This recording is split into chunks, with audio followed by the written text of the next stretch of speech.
ஒரு பக்கம் இருக்கட்டும், தேமுதிக 2026ல யார் கூட கூட்டணி வைப்பாங்க அப்படிங்கிற விஷயத்த அவங்க சொல்லாட்டாலும் கூட நம்ம இந்த வீடியோல சொல்றோம்.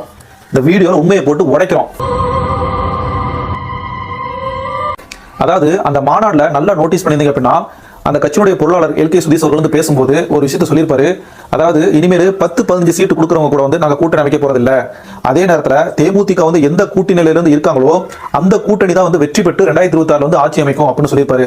அப்படி ஆட்சி அமைக்கும் பட்சத்துல தேமுதிக கட்சி சார்பா திருமதி பிரேமலதா விஜயகாந்த் அவர்கள் தான் டெப்டி சிஎம் இருப்பாரு அப்படிங்கிற விஷயத்த சொல்லியிருப்பாரு. நீங்க தர 10 சீட்டுக்கோ 15 சீட்டுக்கோ இது தேமுதிக கிடையாது.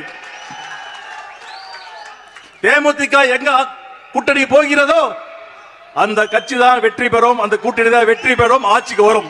கூட்டணி வெற்றி பெற்று நம்முடைய பொதுச் செயலாளர் தமிழகத்துடைய துணை முதலமைச்சராக வருவார் என்று கூறி விடைபெறுகிறேன். நன்றி, வணக்கம்.